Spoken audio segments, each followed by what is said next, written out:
तो मैं बचपन में नारा लगाता था कि राजस्थान का एक ही सिंह भैरू सिंह भैरू सिंह, और कल मैंने नारा लगाया राजस्थान का एक ही लाल भजन लाल भजन लाल। तब मुख्यमंत्री से मिलके घर गई होंगी तो मम्मी पापा दोस्त वोस्त आसपास के सब लोग पूछ रहे होंगे। ये तो उनको देखकर मुझे भी मेरे मन में भी इच्छा हुई कि कभी मैं भी सीएम बनूं। विश्राम घर में आए तो उन्होंने तत्काल ही लिखित के अंदर आदेश दे करके स्कूल की बच्चियों को बुला करके इनको आशीर्वाद स्वरूप वो जो है लिखित आदेश जो है दिया। एक कल्पना और फिल्मों में ऐसा देखते हैं कि ऐसा होता है, लेकिन वास्तव में हमारे भजन लाल जी तो भजन लाल जी। अच्छा, कैसा लगा मुख्यमंत्री से मिलने का? पहले कभी सोचा था राजस्थान के मुख्यमंत्री से मिलोगी? वो एक सपने की तरह था। कुछ दिनों पहले उनको किसानों के किसी बयान पर मुख्यमंत्री को ट्रोल किया जा रहा था कि ये तो किसानों को जानते ही नहीं है, तो मुख्यमंत्री हैं। नमस्कार, मैं मुराले का मिड़तवाल, आप देख रहे हैं राजस्थान वन। और आज हम ठीक जाजौद के उसी सरकारी स्कूल में मौजूद हैं जिसमें आज से कुछ दिन पहले, शायद कल या फिर परसों रात को, खुद स्वयं मुख्यमंत्री आए थे। और ये वो सरकारी स्कूल की बच्चियां हैं जिन्होंने खुद मुख्यमंत्री से बात की और उनको बोला कि सर, हमारे कॉलेज में साइंस स्ट्रीम नहीं है, विज्ञान की संख्या नहीं है, वो शुरू करवाइए। तो ये सभी बच्चे जो मुख्यमंत्री से मिलेंगे, अब हम इनसे जानेंगे कैसा एक्सपीरियंस होता है जब अचानक से आपके सरकारी स्कूल में, आपके गांव में खुद राजस्थान का मुखिया, पूरे प्रदेश का मुखिया आ जाए और आपसे पूछे क्या परेशानी है तुम्हारी, मैं सॉल्व करके दूंगा। तो उन लोगों से बात करेंगे। अच्छा, साइंस स्ट्रीम के लिए किसने बात की थी?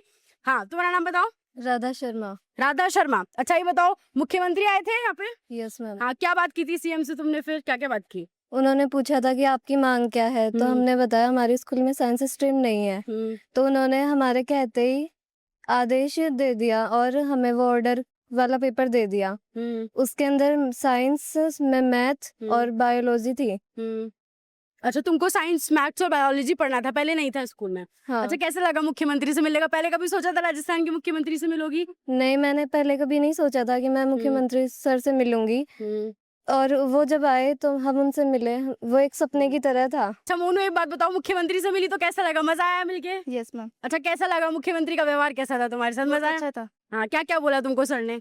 उन्होंने ऐसे कहा अभी आ जाएगा और मैंने ऑर्डर दे दिया। अच्छा, तुरंत ऑर्डर दे दिया तुम्हारे सामने? Yes ma'am. तो फिर ऐसा लगा कितने पावरफुल होते हैं मुख्यमंत्री, एक बार में ऑर्डर कर दिया। Yes ma'am. जिस चीज का इंतजार इतने सालों से कर रहे थे, अचानक से हो गया वो। Yes ma'am. और भी लोगों से बात करेंगे। हाँ, ये बच्ची आपने देखा होगा, इसके सर पे मुख्यमंत्री का हाथ है, ये वही बच्ची है। हाँ, तुम्हारा नाम बताओ। मेरा नाम कृष्णा है। हाँ कृष्णा, बताओ मुख्यमंत्री से बात करके कैसा लगा? पहले कभी मिली हो किसी मुख्यमंत्री से? नहीं मिली, मैं पहले मुख्यमंत्री से मिली हूँ और उनसे मेरे को बातचीत करके मुझे बहुत अच्छा लगा। और उनसे हमारी एक ही डिमांड थी कि हमारे स्कूल में साइंस स्ट्रीम खुलाए। और जैसे ही हमने उनसे डिमांड की तो उन्होंने तुरंत हमारी डिमांड को माना, तो हमें बहुत अच्छा लगा।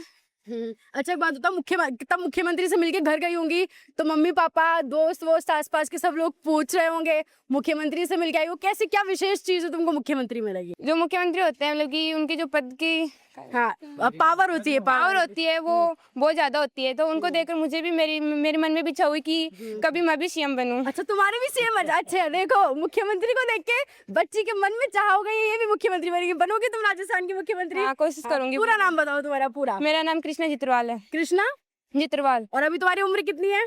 15 साल। 15 साल। कितने साल बाद बन जाएगी कृष्णा मुख्यमंत्री, ये बताओ? 35 साल की हो जाऊंगी उसके बाद में। अच्छा, इतनी इंस्पिरेशन मिली तुम्हें मुख्यमंत्री को देख के? यस। कि मुझे भी बनना है मुख्यमंत्री। हाँ। अच्छा, फिर किसी से शेयर किया ये कि मम्मी आज तो मुख्यमंत्री को देखा था, या फिर स्कूल के किसी टीचर को बोला कि सर आज मुख्यमंत्री को देखा, मेरा मन है मैं भी मुख्यमंत्री बनूंगी? हाँ, सर से बोला था, मेरी मम्मी को भी बोला था घर पे। बोला जाके घर पे? क्या बात है, देख रहे हो क्या जोश है लोगों में। हाँ, तुम्हारा नाम बताओ। ये मैं जब से आई हुई, ये लड़की बहुत खुश है मुख्यमंत्री से मिलके। हाँ, तुम्हारा नाम? मेरा नाम पूजा गुजर है। पूजा गुजर। अच्छा पूजा, बताओ मुख्यमंत्री से मिलके कैसा लगा? मजा बहुत आया? अच्छा लगा। बहुत अच्छा लगा। क्या विशेष चीजें लगी मुख्यमंत्री में कि ये तो मुख्यमंत्री है? तुमने सोचा कभी खुद राजस्थान का मुख्यमंत्री आके तुमसे बात करेगा? मैंने तो कभी सोचा ही नहीं था, सपने में भी नहीं सोचा था। सपने में भी नहीं सोचा था। कैसा लगा फिर सर से मिलके? क्या बातचीत हुई? क्या मजा आया सबसे कि तुम्हें हमेशा याद रहेगा, हमेशा सबको बताओगी ये बात? तो ज्यादा उनकी टॉफी देने का स्टाइल। अच्छा, टॉफी देने का? अच्छा, टॉफी देने का स्टाइल बहुत अच्छा लगा। क्या क्या स्टाइल था, क्या विशेष था? देने का अच्छा था उनका। हाँ, नहीं, क्या विशेष था स्टाइल में? कैसे दी उन्होंने टॉफी? क्या ऐसे वो समझा? ऐसे कुछ हाथ को ऐसे करके ऐसे हाथ लगा के बहुत अच्छा लगा। अच्छा, बहुत मजा आया। तुरंत खा ली फिर हमने तो। तुरंत ही खा लिया हमने तो। अरे वाह। हाँ, तुम्हारा नाम बताओ। मोनिका गुज्जर। मोनिका गुजर। तुम भी बोली मुख्यमंत्री से? हाँ, मेरे को बहुत अच्छा लगा मुख्यमंत्री से मिलके। अच्छा, नायक मूवी में देखा अचानक से मुख्यमंत्री अचानक से स्कूल में पहुंच जाता है, वैसा नायक मूवी वाला सीन क्रिएट नहीं हुआ यहाँ पे? वैसा ही हुआ है मैम। एकदम वैसा? हाँ, सर। अच्छा, एक बार एक्सप्लेन करो कैसा नायक मूवी वाला सीन था एकदम, जो उस वक्त हुआ कि वो आए, हमने बातचीत की, क्या प्रॉपर्ली वहाँ पे हुआ? वैसा तो मैम वो हेलीकॉप्टर से उतरे ना, अच्छा। तब उनसे वो अच्छा लगा। अच्छा, हेलीकॉप्टर से उतरे, फिर क्या हुआ? वो फिर वो अंदर आ गए? हाँ। फिर आप लोगों ने वो साइंस स्ट्रीम वाली बात सारी चीजें की। हाँ। ठीक है, अब आप सोचिए सारे वो बच्चे, इन सभी ने कल मुख्यमंत्री से मुलाकात की। इन लोगों की इन छात्राओं की मांग थी कि सरकारी स्कूल में सर हमारे साइंस स्ट्रीम नहीं है, और तुरंत आदेश जारी करके साइंस स्ट्रीम ला दिया गया। अब जब मैं सरकारी स्कूल में आई तो मैंने सरकारी स्कूल में एक और विशेष बात पाई। एक बार गौरव पूरा घुमा कर दिखाओ, ये एक सरकारी स्कूल है। इतनी बड़ी क्षेत्र में आपने तो शायद अभी तक तमाम सरकारी स्कूलों की हालत परिस्थितियां देखी होंगी जो बहुत ज्यादा बुरी हैं, शायद वहाँ पे मूलभूत सुविधाएं भी नहीं है। लेकिन ये सरकारी स्कूल इतने बड़े क्षेत्र में और बड़ा ही शानदार बना हुआ है। छात्रों की संख्या भी मैं यहाँ पर बढ़िया देख रही थी, क्लासरूम्स वगैरह पूरा घूमा, बड़ा शानदार मुझे सरकारी स्कूल लगा। यहाँ के टीचर्स और प्रिंसिपल्स आपसे भी थोड़ी बहुत बातचीत करेंगे। जी सर, बताइए, आपका सरकारी स्कूल है, क्या कुछ व्यवस्था है आपने मुख्यमंत्री जी के लिए की? मुख्यमंत्री जी के लिए जो नॉर्मल सुविधाएं होनी चाहिए उनसे ज़्यादा ही हमारे पास मौजूद हैं। तो ये देखकर बहुत खुश हुए कि एक सरकारी स्कूल में इतनी सुविधाएं कैसे हैं, और उसका पूरा श्रेय हमारी टीम को है कि जैसे हमें कोई चीज़ की कमी महसूस होती है तो हम वो एक योजना बनाकर उसको पूरा करने की कोशिश करते हैं। अच्छा सर, मुख्यमंत्री जी आए तो वहाँ उनके लिए तो तामझाम तमाम चीजें बहुत सारी लगती है, तो वो सारी व्यवस्थाएं आपने कैसी की? हमारे विद्यालय में भौतिक सुविधाओं की जो है वो कोई कमी नहीं है, और बाकी जो सुविधाओं की कमी थी उसके लिए प्रशासन जो था उसने रात दिन जो है वो मेहनत करके तुरंत जो है वो पूरी व्यवस्थाएं जो थी वो जुटाई गई। अच्छा सर, आपने सोचा था कभी अचानक से खुद प्रदेश के मुख्यमंत्री यहाँ पर गांव में हमारे ही स्कूल में आ जाएंगे? आप तो स्कूल के प्रिंसिपल नहीं हैं। मैडम, कभी नहीं सोचा था इस तरह से कभी मुख्यमंत्री जी आएंगे। अच्छा, क्या कुछ व्यवस्थाएं हुई, क्या कुछ कार्यक्रम का पूरा हो रहा है? मैडम, सबसे फर्स्ट स्टेप में तो कलेक्टर साहब यहाँ पर पधारे। हमें पता लगा कि कलेक्टर साहब गांव में पधारे हैं। तब तक ये पता नहीं था कि क्यों आए हैं, क्या नहीं है। थोड़ी देर बाद में पता लगा कि मुख्यमंत्री जी का प्रोग्राम है। कलेक्टर साहब ने आकर के इस विद्यालय को देखा, लोकेशन को देखा, और उन्होंने तुरंत ही उसको कह दिया कि भाई ये सबसे उपयुक्त जगह है हमारे लिए कार्यक्रम के लिए।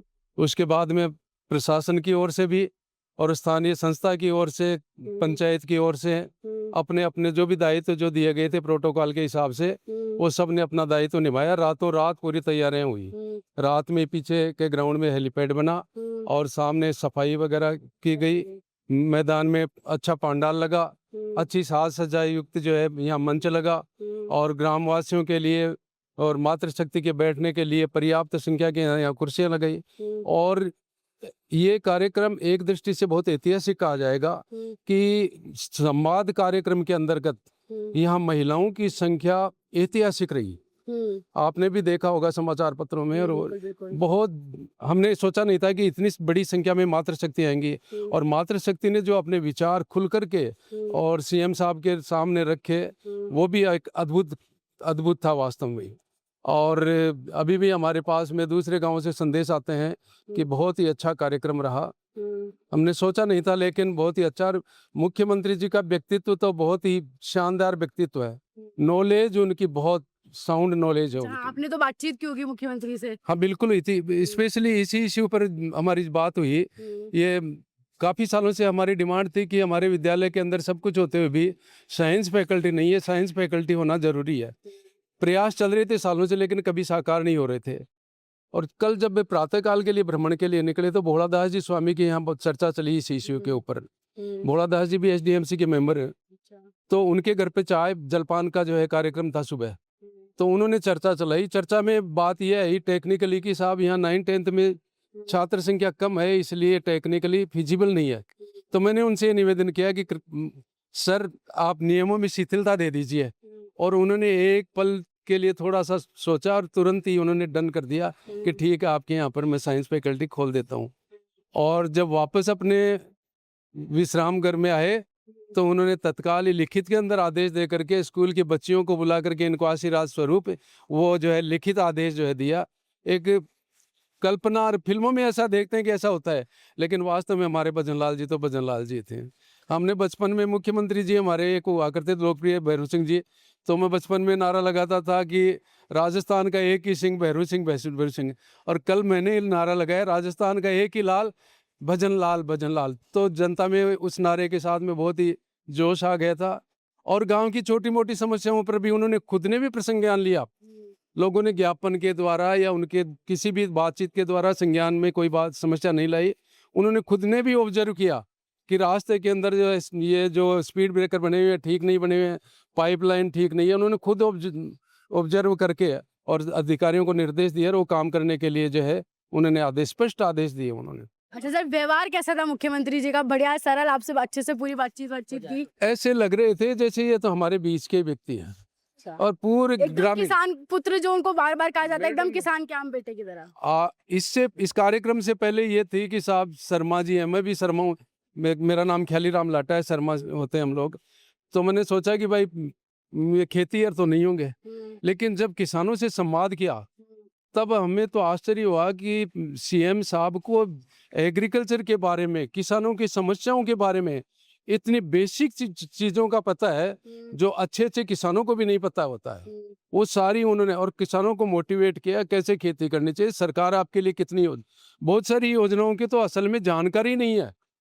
यदि जानकारी मिल जाए और उनका सही सही लाभ मिला तो कोई समस्या ही नहीं रहेगी, न किसानों के लिए रहेगी, न महिलाओं के लिए सशक्तिकरण के लिए तो इतनी सारी योजनाएं दी है सीएम साहब ने। कल आपको पता चला अचानक से रात्रि चौपाल में? हम अखबारों में, मीडिया से पढ़ते हैं, योजनाओं की जानकारी भी रहती है, लेकिन जितना उनको एक्सप्लेन करके सीएम साहब ने बताया ना, वास्तव में ये हमारे गांव का सौभाग्य था कि ग्राम विकास, महिला विकास और समग्र विकास, और ये जो 47 के अंदर जो इंडिया को जो है विश्व शक्ति बनाने का जो मोदी जी का सपना है, तो उसकी ओर अग्रसर होने के लिए जो भी आवश्यकता है वैसी योजनाएं हमारी राजस्थान सरकार उस पर काम कर रही है।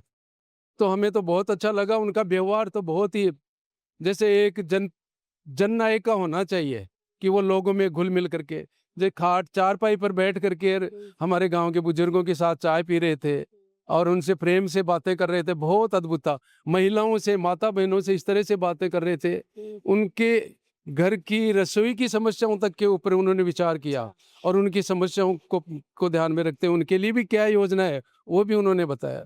तो ये तो मैं तो ऐतिहासिक भी मानता हूँ, अपना सौभाग्य भी मानता हूँ, और वास्तव में हमारे प्रदेश को ऐसे मुख्यमंत्री मिले हैं तो ये प्रदेश का भी सौभाग्य मानता हूँ।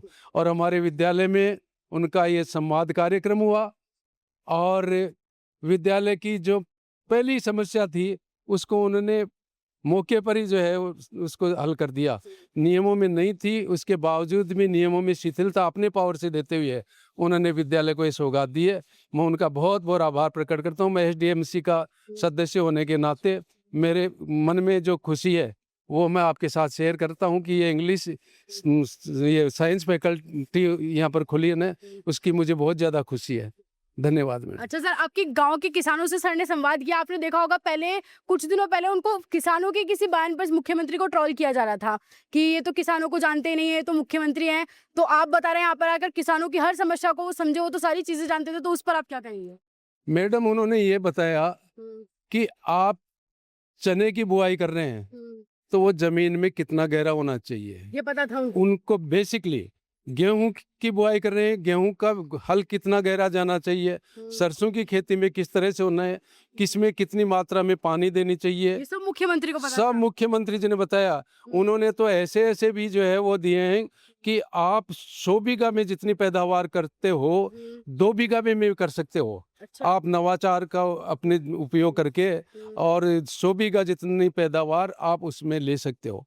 किसानों की समस्याओं को भी सुना और उनके ऊपर भी उन्होंने फोकस करते हुए क्या कुछ उनके लिए बेटरमेंट किया जा सकता है उसके लिए भी उन्होंने जो है योजनाएं बनाने के लिए अधिकारियों को निर्देश दिया है। अब देखिए किसानों से भी बढ़िया वार्तालाप हुई। जी सर जी, आप अभी मारवाड़ी में बड़ी तारीफ कर रहे थे पूरे जो भी घटनाक्रम हुआ, अब एक बार आप मारवाड़ी में फिर से तारीफ कर दीजिए, जो मारवाड़ी समझते हैं उनको बढ़िया से समझ में आ जाएगा। तो ये है कि ऐसा मतलब ऐतिहासिक प्रोग्राम हमारे गांव में तो कभी आज तक हुआ नहीं, और पहली बार जो होना और हमारे गांव की जो लोकेशन है उसके हिसाब से इसको प्राथमिकता मिलना वो भी अपने आप में बहुत बढ़िया बात रही। और ये जो प्रोग्राम था मैं तो क्या कहूँ, मतलब बहुत बढ़िया रहा। ये जो परंपरा शुरू की है राजस्थान के मुख्यमंत्री ने, आपको ये परंपरा बड़ी गजब की लगी, हर गांव में होनी चाहिए, है ना? बिल्कुल। देखो हमेशा हर गवर्नमेंट अपने स्तर पे ये प्रयास तो हमेशा करती है कि भाई आम जन तक उनकी पहुंच हो पाए, और वो बहुत सारी योजनाएं मैनिफेस्टो में लाती हैं, उनको लागू भी करती है, परंतु उनका अगर इम्प्लीमेंटेशन को देखें तो उनके लिए इसी प्रकार से धरातल पे आना हो, ये आना पड़ेगा। सिर्फ ये जो वहाँ पे नवाचार घोषणा कर देने से कुछ नहीं होगा। नहीं, घोषणाएं करते हैं, काम भी करते हैं, ऐसी बात नहीं है, परंतु वो धरातल पे आएंगे, उनका बैकअप फॉलो लेंगे, यहाँ तक आएंगे इस प्रकार से, तो वो 100% लागू होगा, हवा में नहीं रहेंगे फिर। अब आप देख लीजिए, बड़ी गजब की बात है। अच्छा, तुम सबको ये परंपरा कैसी लगी? अब तुम तो इस सरकारी स्कूल में पढ़ते हो, यहाँ पे तमाम चीजें सोचो, और सरकारी स्कूल्स में तो ये सब कुछ भी नहीं है। तो तुम्हें लगता है मुख्यमंत्री को सारे सरकारी स्कूल्स में जाना चाहिए? हाँ, जाना ये चाहिए। परंपरा गजब की है, तुम्हें लगता है? हाँ। अब आप देखिए, ये तमाम वो सरकारी, ये वो छात्राएं हैं जिन्होंने साइंस स्ट्रीम की मांग थी, ये सभी उस स्कूल में पढ़ते हैं, और ये एग्जैक्ट वही जगह है जहां पर रात्रि चौपाल मुख्यमंत्री ने यहाँ पर जाजौद गांव में की थी। आपने सभी लोगों के विचार सुने, ये सभी लोग मुख्यमंत्री से मिले। आप इस पूरी बातचीत पर क्या कहेंगे? हमें जरूर आपके विचार बताएं, और ऐसे जुड़े राजस्थान के साथ। नमस्कार।